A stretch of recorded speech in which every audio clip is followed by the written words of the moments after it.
Hello, last read aloud of the week. I really want us to get back into Animal Farm because Animal Farm is an excellent example of how a totalitarian government can be created. As we've talked about in class, the society that the animals create isn't exactly the most equal and fair one. We've talked about that, especially when after we read chapter three. So what you'll be doing for today is reading chapter 4, and we're actually going to see a battle where the humans try and get their power back. So you'll be reading chapter 4 and then using everything we've read in the book so far. So from chapters 1 all the way to 4, um, we are going to compare the totalitarian government described in the article from Thursday and the government the animals create in Animal Farm. Refer back to chapters 2 and 4, but also 1 and 3. Really, all the chapters so far have little hints about this government. I'm going to jump now over to chapter 4, and we are going to pick up where we left off for Animal Farm. Chapter 4. By the late summer, the news of what had happened on Animal Farm had spread across half the county. Every day, Snowball and Napoleon sent out flights of pigeons whose instructions were to mingle with the animals on neighboring farms, tell them the story of the rebellion, and teach them the tune of Beasts of England.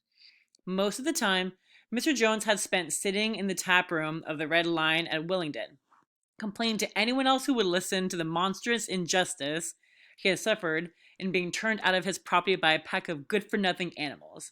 The other farmers sympathized in principle, but they did not at first give him much help. At heart, each of them was secretly wondering whether he could not somehow turn Jones's misfortune into his own advantage. It was lucky that the owners of the two farms which adjoined Animal Farm were on permanently bad terms. One of them, which was named Foxwood, was a large, neglected, old-fashioned farm, much overgrown by woodland, with all its pastures worn out and its hedges in a disgraceful condition. Its owner, Mr. Pilkington, was an easy-going gentleman farmer who spent most of his time in fishing or hunting according to the season.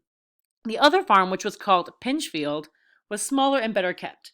Its owner was a Mr. Frederick, a tough, shrewd man perpetually involved in lawsuits with a name for driving hard bargains. These two disliked each other so much that it was difficult for them to come to any agreement, even in defense of their own interests. Nevertheless, they were both thoroughly frightened by the rebellion on Animal Farm, and very anxious to prevent their own animals from learning too much about it. At first, they pretended to laugh, to scorn the idea of animals managing a farm for themselves. The whole thing would be over in a fortnight, they said. They put it about the animals on the Manor Farm. They insisted on calling it the Manor Farm. They would not tolerate the name Animal Farm. Were perpetually fighting amongst themselves and were also rapidly starving to death. When time passed and the animals had evidently not starved to death, Frederick and Pilkington changed their tune and began to talk of the terrible wickedness that now flourished on Animal Farm. It was given out that the animals there practiced cannibalism, tortured one another with red-hot horseshoes, and had their females in common. This was what came in rebelling against the laws of nature, Frederick and Pilkington said. However, these stories were never fully believed. Rumors of a wonderful farm where the human beings had been turned out and the animals managed on their own affairs continued to circulate in vague and distorted forms. And throughout that year, a wave of rebelliousness ran through the countryside. Bulls, which had always been tractable, suddenly turned savage. Sheep broke down hedges and devoured the clover. Cows kicked the pail over. Hunters refused their fences and shot their riders on the other side. Above all, the tune and even the words of Beasts of England were known everywhere. It had spread with astonishing speed. The human beings could not contain their rage when they heard this song, though they pretended to think it was merely ridiculous. They could not understand, they said, how even animals could bring themselves to sing such a contemptible rubbish. Any animal caught singing it was given a flogging on the spot. And yet the song was irrepressible. The blackbirds whistled it in the hedges. The pigeons cooed it in the elms. It got It got into the din of the smithies and the tune of the church bells, and when the human beings listened to it, they secretly trembled, hearing in it a prophecy of their future doom. Early in October, when the corn was cut and stacked and some of it was already thrashed, a flight of pigeons came whirling through the air and alighted in the yard of Animal Farm in the wildest excitement. Jones and all of his men, with half a dozen others from Foxwood and Pinchfield, had entered the five-barred gate and were coming up the cart track that led to the farm. They were all carrying sticks except Jones, who was marching ahead with a gun in his hands. Obviously, they were going to attempt the recapture of the farm. This had long been expected, and all preparations had been made. Snowball, who had studied the old book of Julius Caesar's campaigns, which he had found in the farmhouse, was in charge of the defensive operations. He gave his orders quickly, and in a couple of minutes, every animal was at his post. As the human beings approached the farm buildings, Snowball launched his first attack. All the pigeons, to the number of 35, flew to and fro over the men's heads and muted upon them from midair. And while the men were dealing with this, the geese who had been hiding behind the hedges rushed out and pecked viciously at the calves of their legs. However, this was only a light skirmishing maneuver, intended to create a little disorder, and the men easily drove the geese off with their sticks. Snowball now launched a second line of attack.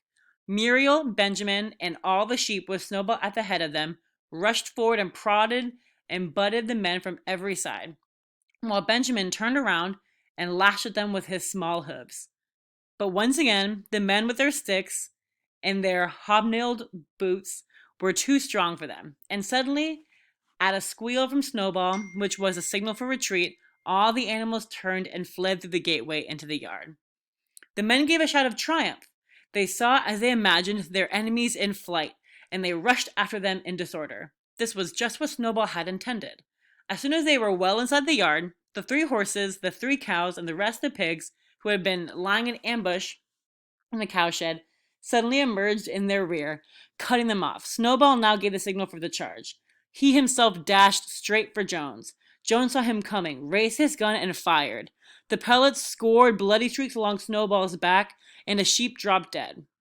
Without halting for an instant, Snowball flung his 15 stone against Jones's legs. Jones was hurled into a pile of dung, and his gun flew out of his hands. But the most terrifying spectacle of all was Boxer, rearing up on his hind legs and striking out with his great iron-shod hooves like a stallion. His very first blow took a stable lad from Foxwood on the skull and stretched him lifeless in the mud. At the sight, several men dropped their sticks and tried to run. Panic overtook them, and the next moment all the animals together were chasing them round and round the yard. They were gored, kicked, bitten, trampled on. There was not an animal on the farm that did not take vengeance on them after his own fashion. Even the cat suddenly leapt off the roof into a cowman's shoulders and sank her claws into his neck, at which he yelled horribly.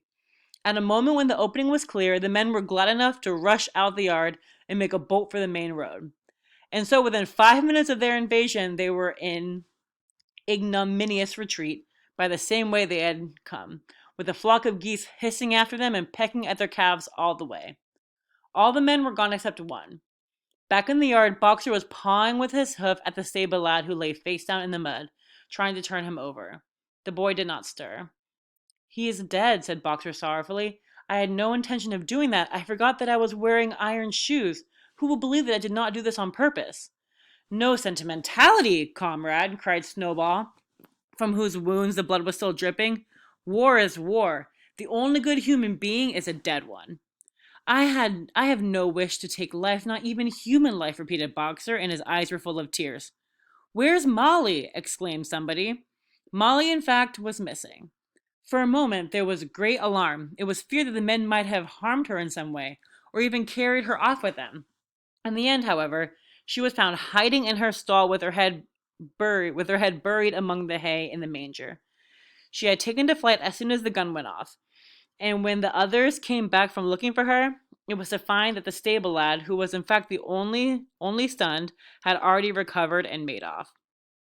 The animals had now reassembled in the wildest excitement. each recounting his own exploits in the battle at the top of his voice. An impromptu celebration of the victory was held immediately. The flag was run up and Beasts of England was sung a number of times. Then the sheep who had been killed was given a solemn funeral, a hawthorn bush being planted on her grave. At the gravesite, Snowball made a little speech, emphasizing the need for all animals to be ready to die for Animal Farm if need be. The animals decided unanimously to create a military decoration, Animal Hero First Class, which was conferred there and then on Snowball and Boxer. It consisted of a brass medal. They were really some old horse brasses which had been found in the harness room to be worn on Sundays and holidays. There was also Animal Hero Second Class, which was conferred posthumously on the dead sheep. There was much discussion as to what the battle should be called. In the end, it was named the Battle of the Cowshed, since that is where the ambush had been sprung. Mr. Jones's gun had been found lying in the mud, and it was known that there was a supply of cartridges in the farmhouse. It was decided to set the gun up at the foot of the flagstaff, like a piece of artillery, and to fire it twice a year, once on October the 12th, the anniversary of the Battle of the Cowshed, and once on Midsummer Day, the anniversary of the rebellion. So there wasn't much talk about government and daily life in this chapter. We more saw kind of the human reaction to it and what the animals did to try and protect their land. In making your Venn diagram comparison chart, definitely bring in some facts from chapter 4. We kind of see some new ceremonies being created. We saw some new decorations being given to some animals. Which animals received the decoration? Look back and see. And how that connects to the totalitarian country and who is put forward, who is celebrated. But for the bulk of filling this out, you're going to probably have to look back at chapters 2 and 3 when we really see how their animal government is run. We'll be reading chapter 5 next week. That was a lot to read aloud, but I do miss reading aloud to you guys, so I'm glad I could do this. I hope you guys have a good and safe week. I am always in office hours, 1 to 2 every day of the week if you guys need any help with this assignment. Miss Damon can also help you in her office hours, I believe from 11 to noon. So please make sure you check in if you need any help.